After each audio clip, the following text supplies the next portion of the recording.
Thank you, everyone. Thank you, Zimbabweans. Thank you for joining us from wherever you are.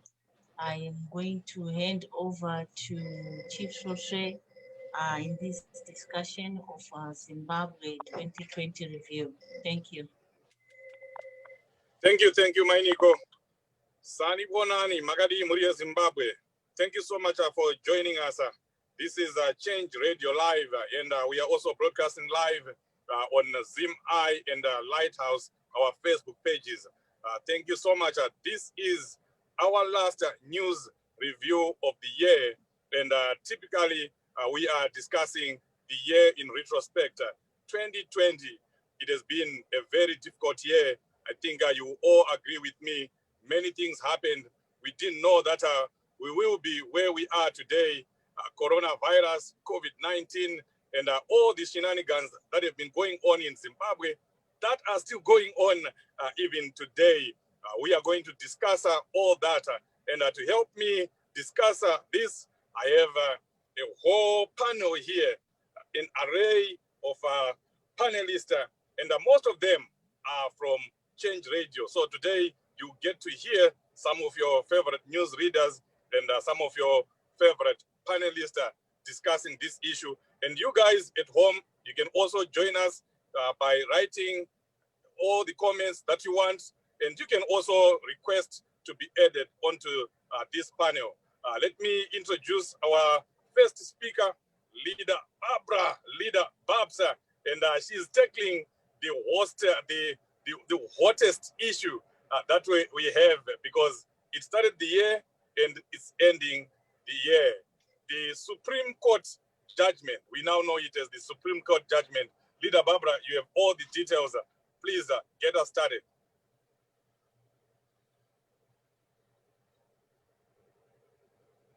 Leader Barbara.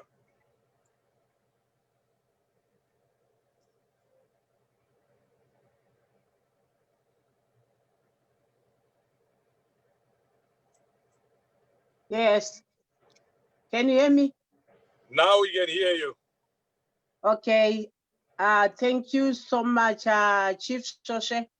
Good morning, good afternoon, good evening, Zimbabwe, from wherever you are. Thank you for joining Change Radio when we are doing our final review of the year 2020. My topic that I will be going through is the Supreme Court judgment. I think the rest of 2020, we saw many things that happened. We were flighting so many news on Change Radio. So today we are going to look at all those issues. The 2020 Supreme Court judgment, known as the coronavirus judgment that was handed down in March came as a surprise to all of us. It came as a surprise. So I think sorry. You must have another gadget open close by. Yeah.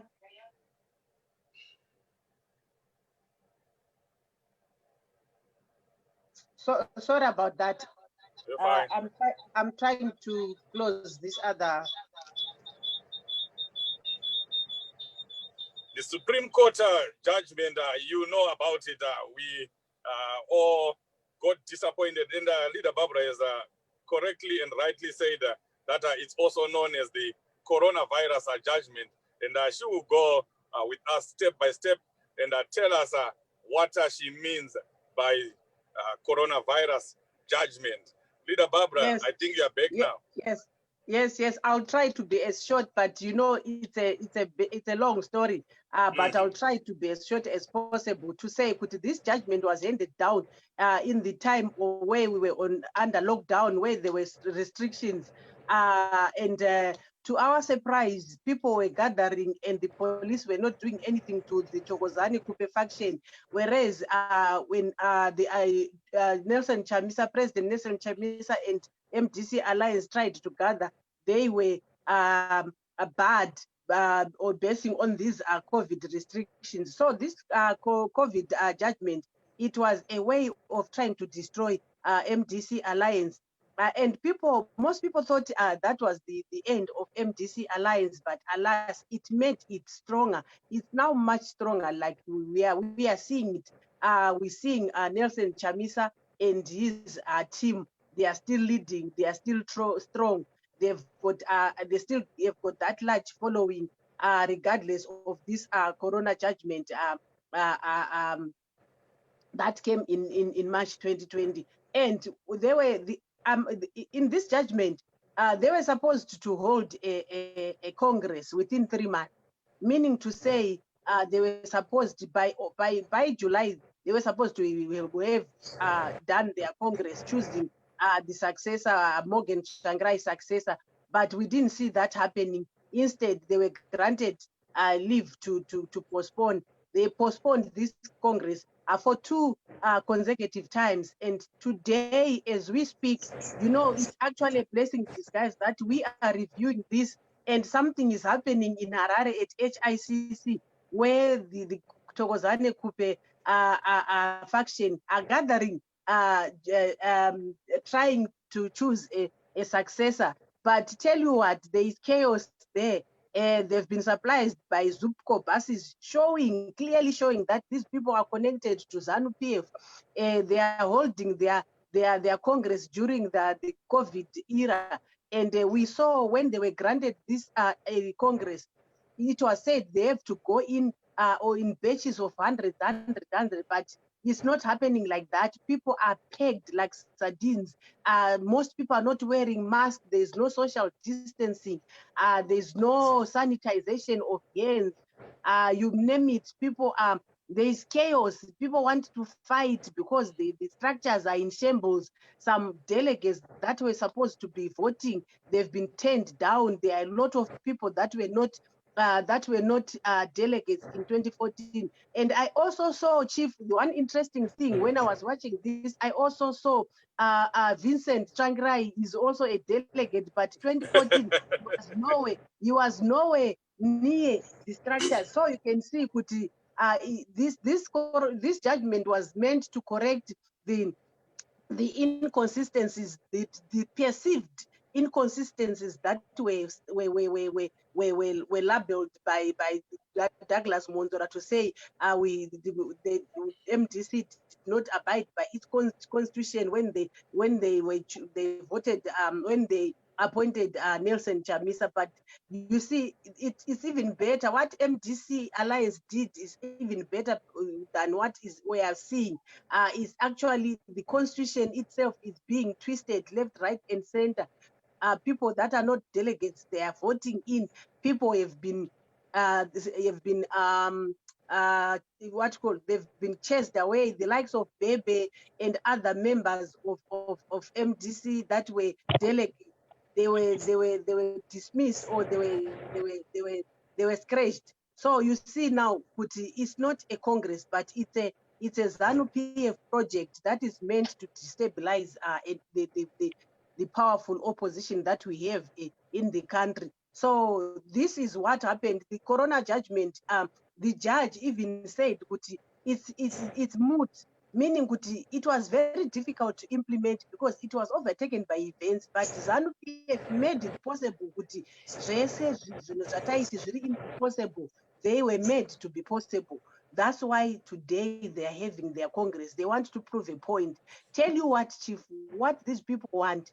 You ask me after this Congress, they want to form a formidable government with whoever we have won. And to maybe for your own information, the candidate that ZANU-PF wants is Thokozani Kupe. But Douglas Mondora is also keen to grab that position. Komichi also wants that position. Mudzuri also wants that position. We are yet to see another fracas when either of them does not grab that position. Let's say if Kupe does not grab the position, what's going to happen? Because that's the ZANU-PF candidate. That's the candidate that ZANU-PF wants. So we are yet to see another interesting scenario after this Congress. As we are speaking now, it's around 7 in Zimbabwe, but they haven't finished voting. Meaning, voting actually it will go on and on and on, and we are going to experience even the rigging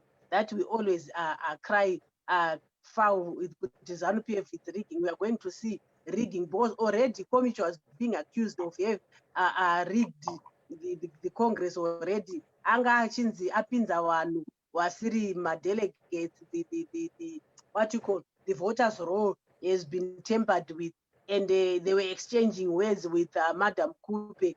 It was a dog eat dog there at that Congress. So this is all about this Corona judgment. But what actually people were looking at did not happen. So the MDC alliance remains stronger as it was.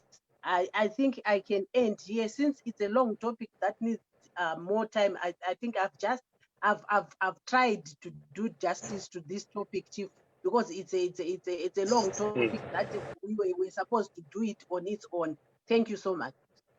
Well, thank you, Leader Barbara, for rehashing everything that happened with the coronavirus judgment. So the biggest takeaway here, folks, is that the MDC alliance to which this coronavirus judgment was given is still standing as we end 2020. In fact, it's even stronger. The core MDC alliance leadership is intact. There are no yesos, there are no there's no heckling like we are seeing Thokozani Kupe and his 3 other comrades fighting each other there. I think this is going to be interesting. I foresee a lot of court cases coming out of this Congress tomorrow or any day after this Congress. But anyway, you are seeing what is going on. Be the judges as to which party is the most chaotic in Zimbabwe. Let's move on now, because we have a lot of issues to discuss here. Not only was the MDC being targeted by ZANU-PF, even journalists were being targeted. We saw a number of journalists being attacked, some being thrown in jail. Of course, a case in mind is that of Hopo Chingono. We all know what he went through, 44 days incarcerated and being denied his democratic right of getting bail. He was not given bail. But it wasn't only Hopo Chingono. There were many journalists that were persecuted by this regime. Let me go to a young journalist here who goes by the name DJ Marujata or DJ Virginia. I don't know which one she's going with today. DJ Virginia, you can take us through as a person who is in this profession. Please comment on this issue, because it was topical in 2020 journalists were abused. Thank you so much, Chief Shoshe. Can you hear me? Yes. I would just like to say that there was an attack compared to other years where journalists found themselves being attacked from, I think, the month of March when the COVID actually started. There were so many issues that got journalists in some sort of trouble, which they never knew before. We had in April, there were about 5 journalists that were arrested, the likes of Panashia Mafa, Beatrice from Zim, and some journalists were also beaten up. I remember in Warren Park we had Leopold Munende, we had Munashi Chakoda, they were beaten up. And you know, the attack continues like that. And for some reason, people still don't understand, like in the fraternity, why there's so many attacks. We have the Impala attacks where many journalists were also attacked as well, and equipment was stolen. Then we have the recent one where 5 other journalists were also arrested when the councillors were arrested at the townhouse. This has become a sort of a silent voice to the journalists, to the media fraternity, whereby it hasn't been said what crime people are actually committing when they are going about their day-to-day services. But throughout the year, we had the likes of Mududusi Matutu, we had Hopo Chingono, and they were exposing a lot. And, you know, it sort of seems there's still a bit of under attack. We had Tawanda Mcheiwa. It's something that even in the media fraternity, it becomes very difficult to actually point out to say, is there now a law of some sort that there's certain topics that journalists are meant to cover and certain topics of interest that they're not supposed to cover. And also the other challenging factor that has affected the journalism industry is the citizen journalism.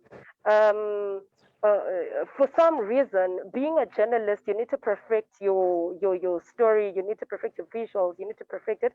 But when a citizen gets to a story and they just let it out, by the time that you as a journalist are trying to let out the script, the print, and you're trying to let out the visuals or the audios, it becomes a bit of a contradictory because the narrative of the citizen now needs to make sense with your own. So I think at large, the journalists this year have actually just, you know, they've just been writing and, and, you know, trying to come up with stuff. But at the same time, it has really been difficult. I mean, we had to write about COVID and no one had actually seen this disease or experienced the disease. So many journalists died throughout this year, and most, we could say, were affected by the COVID. We have Janet Munyaka from ZBC, may her soul rest in eternal peace. At the end of the day, it was also difficult because when you look at other countries, they got the protective personal equipment and you know, to protect themselves and covering stories. But in Zimbabwe, it was let me just go and take the story in 2020.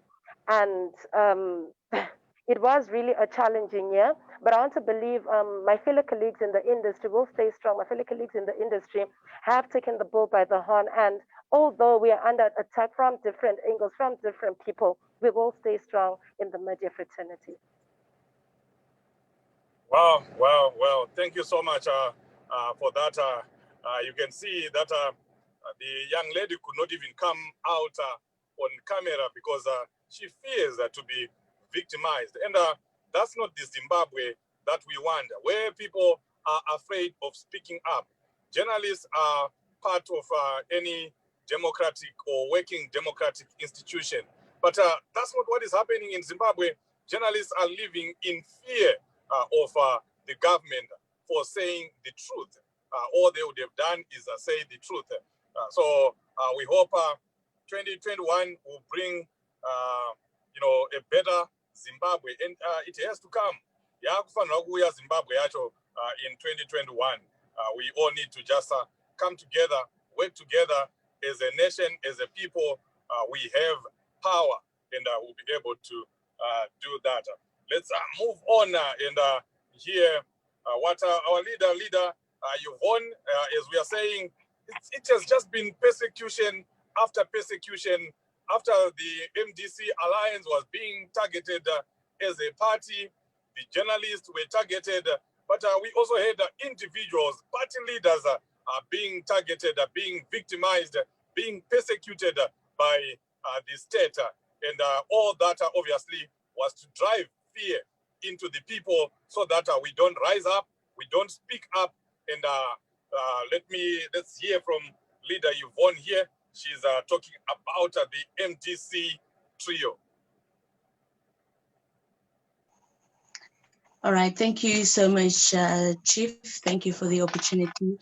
Greetings, Zimbabwe, happy holidays. It's such an honor to be able to speak about on this platform today. Now, I just want to, can you hear me? Am I clear?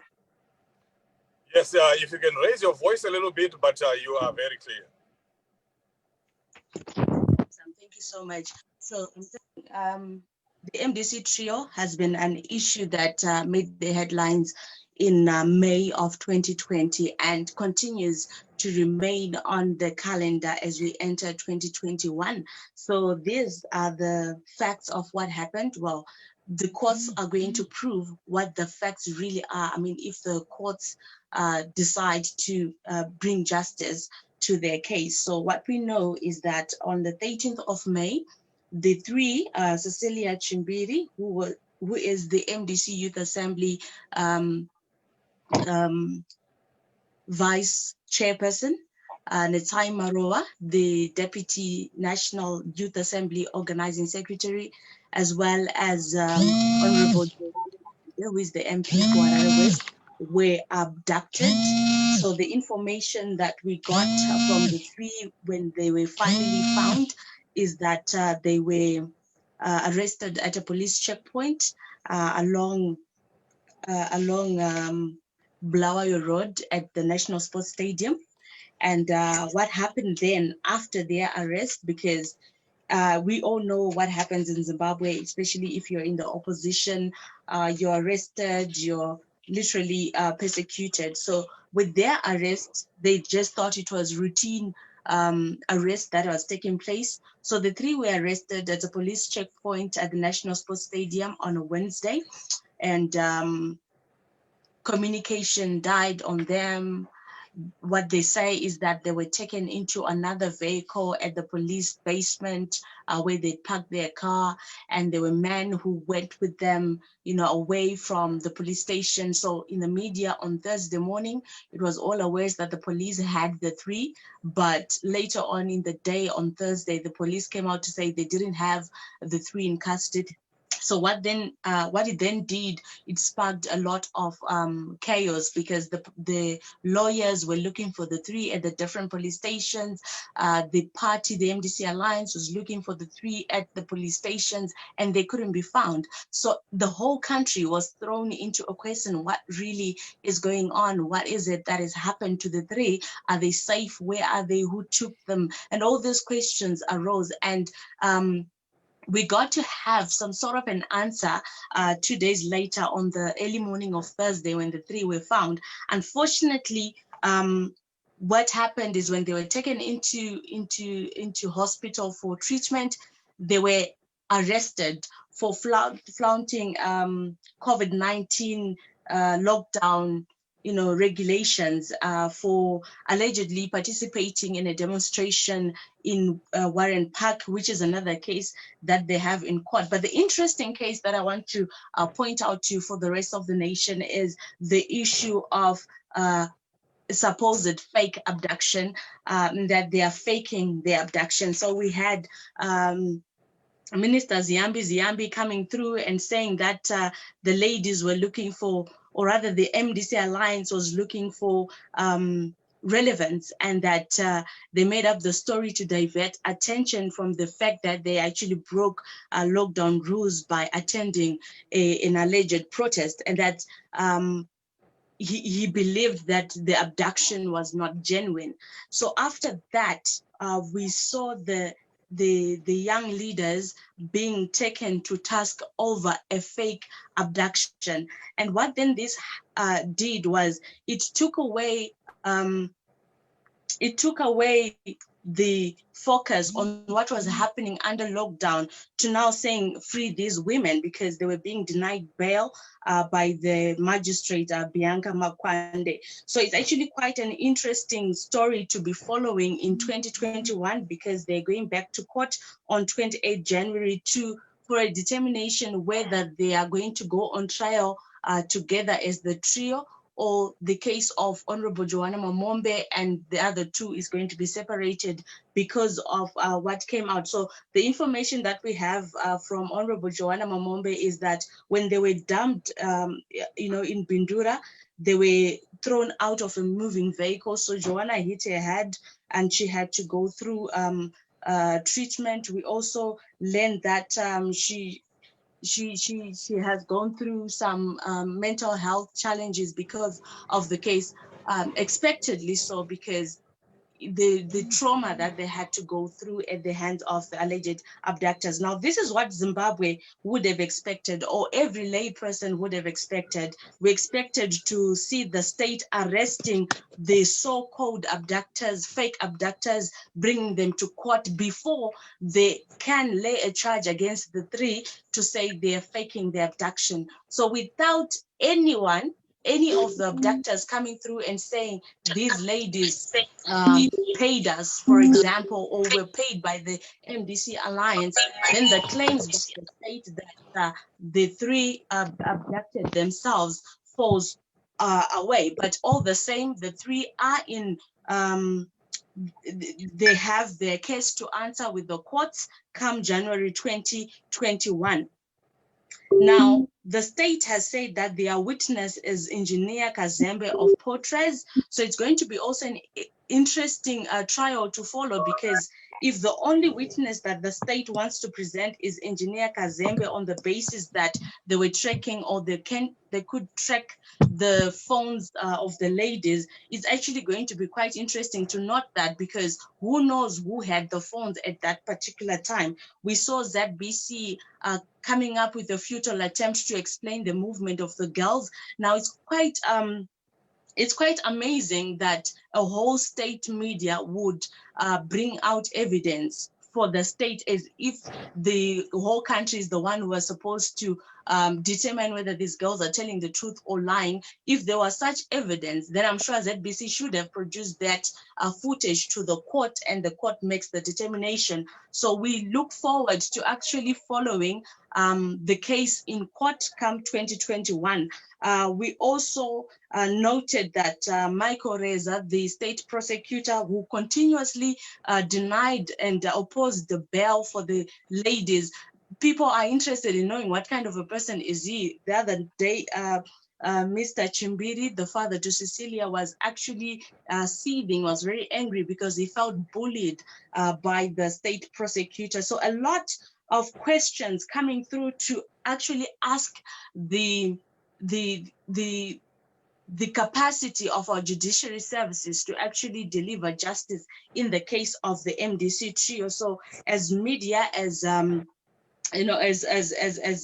interested parties in the things that are happening in our country, I'm sure in 2021, this is going to be another case that needs to be followed. It reminds us of the treason trial back against Morgan Changirai, and the evidence that was shown on state media are crumbling, before the judiciary. And we look forward to seeing how this case actually goes through. And we hope that the ladies also will get closure to all that they have suffered and they continue to suffer.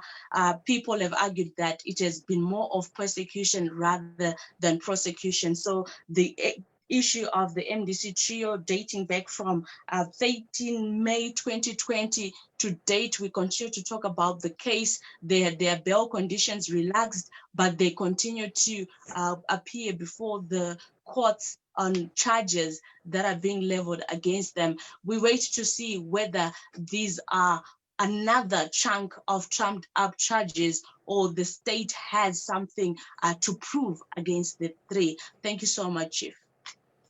Oh, well, I think if anyone missed this story, you have managed to highlight everything about the MDC trio.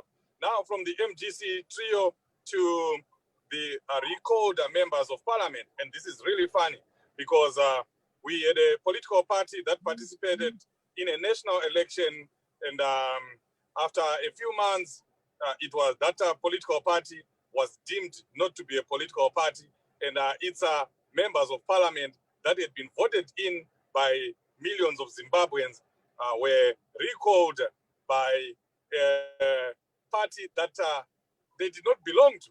So it's really funny. It can only happen in Zimbabwe. You can never hear about this case anywhere else where they are sending people. So to help us explain this, we have a leader, Estella.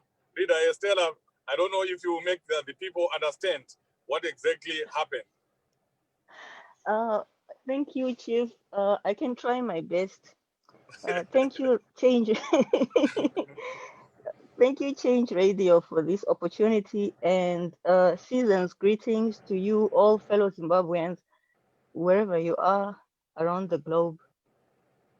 The recalling of MDCA representatives from Parliament and from Council is one of the most shocking things that I've ever heard happening. And when it was happening, I couldn't believe it was actually happening. Yeah, it's unbelievable. It was unbelievable. I've never heard of any such thing happening anywhere, where in a country where there's a government that claims to be legit. But one thing that I also found shocking was the lack of response from the citizens whose rights were so brutally violated through the recalling of the MPs and councillors that they had elected. It's a situation that left me thinking and wondering, how does this happen? How do we get to this place where an election candidate who lost in the elections gets to take over a party that won in the elections and replace the leader of that party, and then replace all the councillors and members of parliament of the other party. And it's a very sad thing to note, but I think that it testifies to the lack of understanding in government. I think the ZANU-PF government does not understand what democracy is, and it does not understand the role of democracy in development and progress. It seems not to understand that in the absence of democracy, there can only be chaos and destruction. ZANU-PF seems not to understand that its own power is secured in providing services to the masses, in empowering the masses. They seem to try to hold on to power by disempowering the masses, and unfortunately, it works against them. It strengthens the opposition, because as the masses see that ZANU-PF has no regard for their will, has no regard for their well-being. Only an insane person would still want such a government to continue to manage their country's affairs.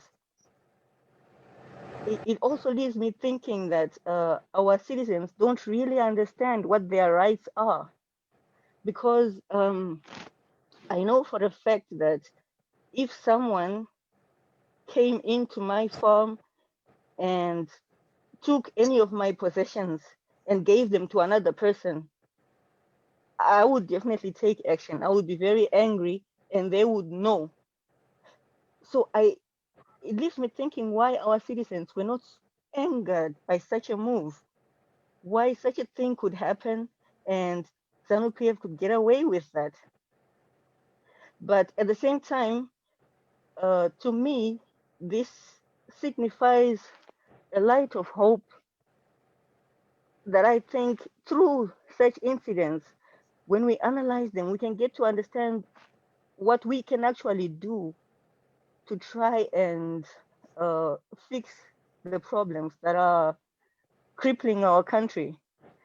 And from my perspective, one of the most important things is to educate voters, to educate our citizens so that they understand their rights enough to give a natural reaction to such things. It has been very heartbreaking for me to watch our citizens taken through so many violations of their rights, and there is no reaction, and it's unnatural. I have never seen a people in any country in the world that remains quiet and subdued whilst their rights are being stripped away from them, and in no secretive way. It's out in the open, and it's clear. Everyone sees what's going on. So it is very sad. It's very heartbreaking that our people have been taken through this. But I think what's more heartbreaking is that we are not angered by it and we do not take action. So in retrospect, I think that this is one of the worst violations of all aspects of democracy, violations of law. I cannot imagine how in any court you can justify recalling elected MPs and councillors and replacing them with MPs from a losing party. I can't imagine how in any legal terms you can justify that. This is one of the worst violations of law, of democracy, of human rights. And it is a sign of desperation on the part of ZANU-PF. And that too is another source of hope. ZANU-PF knows that their time is near, and out of desperation, they are doing all these things. And I hope we can all draw strength from this realization that this is not time to back up. This is not time to back down. This is time to enforce our ranks and proceed. Thank you for this opportunity to air my views on this topic. Well, Leader Estella, I think you need we need to give you the whole stadium. Totokupai Gwanzula Stadium kana Baba Fields. Because you know you were spot on. That's exactly what the people need to hear. The mistake that we made as a people, that we did not rise up, we did not do anything when our rights were being violated willy-nilly like that. That kind of violation does not need a signal from anyone. It does not need President Chamisa to tell you to get in the streets. It does not need the MDC alliance. It's a personal thing, because your voting rights, if they are being violated, that is what has caused wars everywhere. In America, in the UK, anyway, even us, when we went to the War of Liberation, it was because of the right to vote. So if that sanctity is taken away from you, you should be angry. So, Leader Estella, thank you so much for bringing that. But you also gave hope to Zimbabweans, telling Zimbabweans that this is a evidence that ZANU-PF knows that its days are numbered, and we should not lose hope. We should just keep on fighting and using our power as a people to make sure that this does not continue to happen. I don't know if leader Yvonne, no, not leader Yvonne, the one who was supposed to talk about Samuel. the murder of our MDC councillor in Karoi.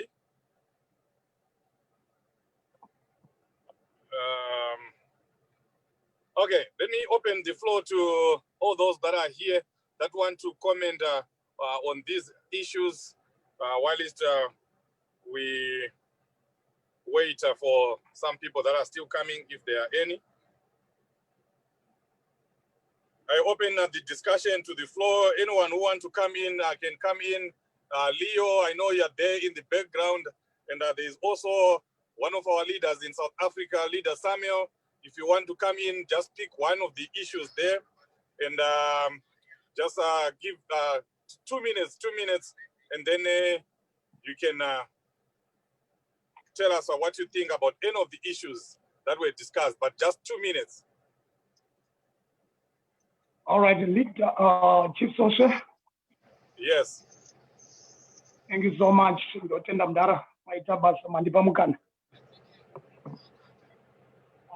This is Leader Samuel from SA in Midrand.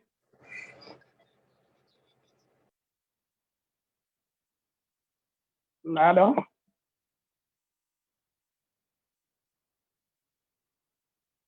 Chief Social, do you hear me? We hear you, Leader. Yes, we can hear you. Go ahead, but please speak up so that people can hear you. All right, thank you so much, Chief Social. Ndinotenda nemukana wamandipa. Ndoda kubata sorry ndishandise rurimi wamai. Nditaure ndichiti ndoda kutaura pamusoro pe-economy yedu. Topic yandoda kubata pamusoro payo. Oh, okay. Please go ahead. Yeah, thank you. Tikatarisa tine 41 years, tine 40 years, tine hurumende iripo iri kutonga kwete iri kutungamira. That is very important. Nyika dzakaita mukana wekuwana hurumende dzinotungamira, but yedu ine dambudziko rokuita hurumende inotonga. So my point is, miti wakasiya nyika, we could say yakanaka, pamasira akasiya yakaitwa. As compared to Swahili, otherwise there were some pictures they circulate on social media. Vanhu vachikombea Harare to Salisbury. Kana tikazvitarisa, we could find that Salisbury was far much better than Harare. In other words, ukatara economy yedu, I don't think in this world there is any country who suffered from an extended Africa. Of course, dzimwe nyika dzakaita hondo, dzakaita nzara, but yedu, I think iri mberi kwematambudziko atinayo as compared to other countries. Look at it now. People are crossing from Zimbabwe coming to South Africa. Some are going to Botswana. Some are going overseas. It's just because of the situation, that's economic situation. People are now risky.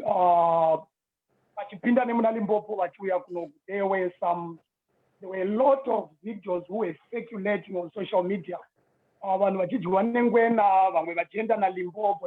That's because of our economy. Economy yedu iri kurawa nezvunhu zvakaita sezvinotera. There's corruption in our country. Reach a very highest of corruption in the world. We have so many resources in our country, just like diamond, we have gold, we have platinum, we have copper, we have everything we could say. But so it also has to benefit the citizens or them, the majority of the people. It could benefit the minority. All those things. We have an issue that some weeks ago, a month ago, when someone was trying to smuggle gold out of the country, 6 kgs of gold. That's one thing that our economy collapse in our country. Munanotora gold 6 kg for him or herself. Anotora with some bag, then on the airport, no. Takaita diamond kwachiadzo takanga richifana kubatsira nyika kuti isustene takatarisa education system yedu, takatarisa health system, takatarisa poverty which is in our country, but the 15 billion was just vanishing in our country. unaccountable ikasazikamwa kwayakaenda even right now. If we look at the issue, the economy, we have the issue of COVID-19, but if we can look in our country, in a country where we could say it's in a yakasarudzwa navanhu ndo zvavari kutaura ivo kuti hurumende yavo yakasarudzwa navanhu, but iri kurega our economy ichicollapse each and every day, right? Economy yedu iri collapse because of misgovernance. Hapana a responsible government iri kutarisa kuti right economy yedu tingairana sei as a government or as a country. Tavanogona kusenzera homwe dzavo chete. Kana ukataura kuti aiwa kamunyika maita corruption unzi aiwa pisai muromo hazvitaure zvaataura izvi, unofanira kuti aiwa tiri kufara nokuti munyika medu mune corruption. That's another point.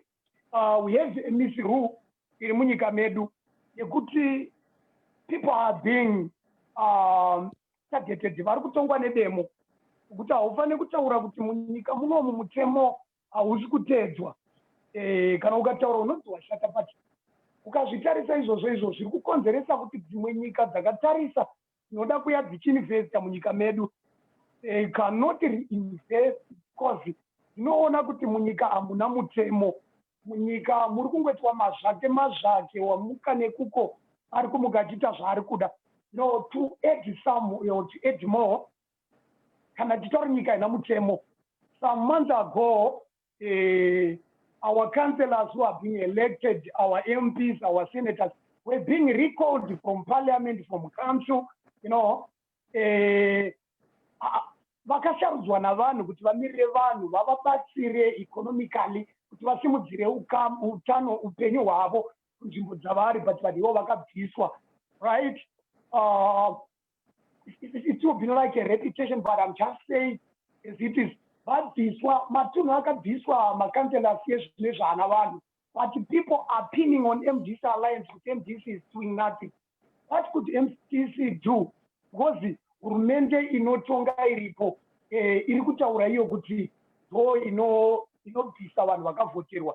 You know, I was saddened to watch a video of a president, of a sitting president in a country achiadresa kutaura kuti kana kukaita kansela weMDC haana masvikiro anoita kwatiri because haana kadhiri kuti, you know, something which is embarrassing and shameful kuti the president of a country anotaura that language kuti kansela weMDC washarwa haagoni kuenda kwaari, but iye ari a sitting president anofanira kuaccommodata all the councillors vasharwa navanhu. So all those things hazvigoni kuti economy yedu ingasimuka because in our country there is no law. Nyika isina mutemo, nyika yokuti vatungamiri vari pamusoro pemutemo, ivo havachengeti mutemo. Zvokonzera kuti economy yedu igare ichidonha zuva nezuva, mari iri kugadzirwa isatenga, vanhu varambe vachifa nenzara, vanhu vafe necoronavirus. If we can look, kunonzi hakuitwe by-election because kune COVID-19. But if you can take a look today, there's a Congress. But where Taiwan is Tarakanaka, we call it an extraordinary confusion. It is not an extraordinary Congress, but we can call it an extraordinary confusion because ZAMPF is giving a confusion. Who never knows it's my so-called constitutionalism. So, and I'm going to debate the economy. Economy yedu haina chiri kuiuraya muZimbabwe kana chakaiuraya. Economy yedu yakaurawa nokuti nyika yedu haina mutemo, iri kutongwa netemo. Thank you so much. Thank you. Thank you, Leader Samuel. We appreciate your contribution. Anyone now can come in as you prepare. Let me quickly talk about the Patriot Act or the Patriot Bill, and then also answer to one of our viewers here who's asking, Chief, are you advertising Impala? No, I'm not advertising Impala. I will not do that. The red circle there in the line crossing it, it's only that you can't see what is on the bottom side.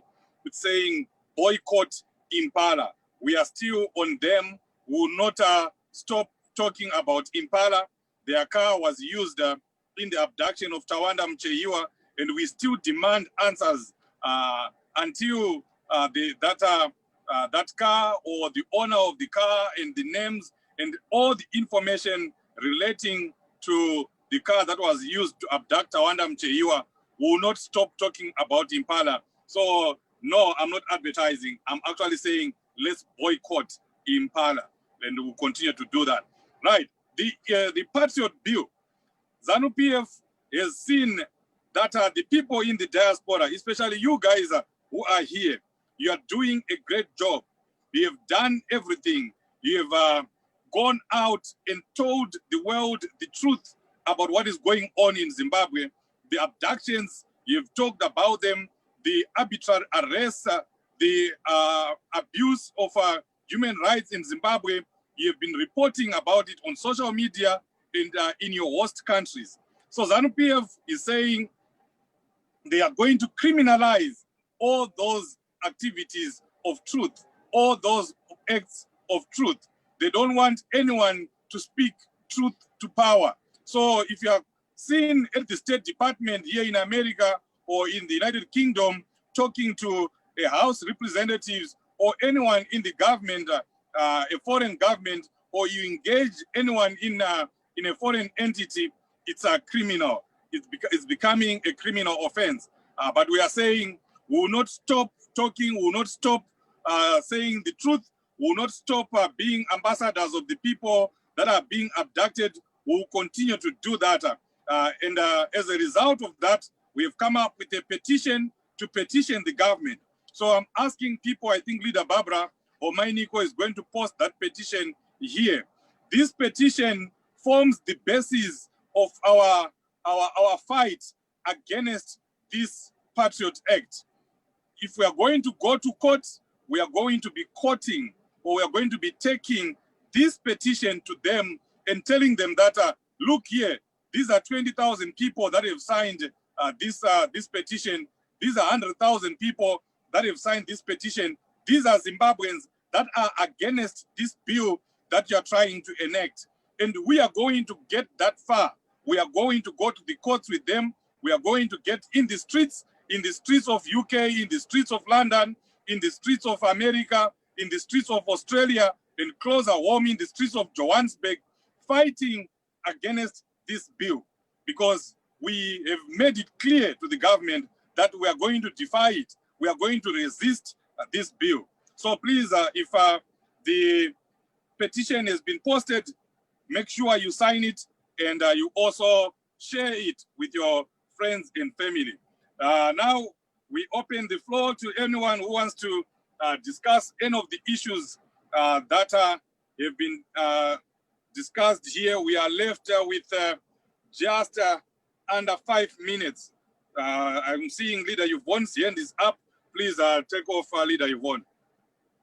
All right, thank you so much. I just wanted to come back. There's an issue that was talked about, the issue of recalls, but further to that, in our councils, especially the councils have been annihilated. In fact, a lot of people have been recalled, but given to that as well, we've seen a spate of demolitions taking place in the city, and there has been a lot of questioning who is responsible. The MDC Alliance is saying it's not the one responsible.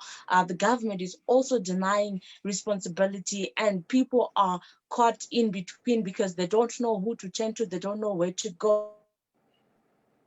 So I think that being a major issue that has played in the media, especially the last quarter of the year, it's the rainy season and people's houses are being demolished. The question is, who is behind the demolitions? But the question also from other citizens is, why are the demolitions taking place? Is it because the people got land in a dodgy way? Is it because the land barons and whoever is the enablers, they are not seeing eye to eye? Or what is it really that is happening? How much authority do the councils have in terms of these demolitions? And the questions arising from the very fact that the court orders is is a response to an application made by, for example, the city of Harare in case of the demolitions in Budiriro 5. So it becomes another issue that has been playing in our media. And I think as a nation, the reason why land barons have gotten hold of a lot of people, and we continue to see a continuous, demolition after demolition, is because we don't have a comprehensive housing plan as a nation that guarantees like young people to say as they're growing up, they're going to have the ability to actually own housing in the different cities that we have across the country. So I think that's another issue that we really need to take on as citizens, as residents, to say, at what point do we accept these demolitions? Because you'd realize that some houses have been built on top of sewer systems and stuff like that. So it's leading to flooding, it's leading to blockages of sewer systems, because these have not also been upgraded in a very long time. Do we have a developmental plan as a nation? What are we looking forward to in the next 25 years? Most of the people who are leading right now won't be there, but have they put in place a mechanism to make sure that the next generation is going to benefit from the resources that are available in our country? So I think those are some of the power issues that we need to deal with as we go into 2021. It's time that as a nation we become more interested in these issues that affect us. Yes, one or two people may have lost a housing investment, but the loss is for the bigger generation at the end of the day, because if houses are built on top of sewer systems, who is going to be able to to deal with the sewer problems that we face today? If the houses that are built on proper land that can be regulated, who stands to benefit by these demolitions? Is it the demolitions so that they bring on new people, or what? What is the criteria for the demolitions that is taking place? It's also going to be an interesting thing to find out how the city fathers intend to go over the hurdles that we currently face. Is it a constitutional amendment that the nation needs? But on top of that, we have a constitutional amendment that is taking place. To what end? Is it going to serve the people, or is it really there to serve certain individuals? So really, as a nation, we've got a cocktail of issues that really needs to be dealt with. I think the biggest challenge is then identifying to say which ones are the core issues that we have to deal with. Is it the issue of legitimacy/illegitimacy debate that has been going on? Is it the issue of who controls what, where, how, and how does that affect the rest of the nation? And like what Leader Samuel spoke about, the economy of our land. How do we have gold disappearing in our nation? How can we be so poor and yet be so rich in terms of mineral resources? Who is benefiting from these issues? And I think the last issue I want to raise, Chief, before I give it back to you. And 1 minute, otherwise my Nico is going to kill me. So just do that very quickly.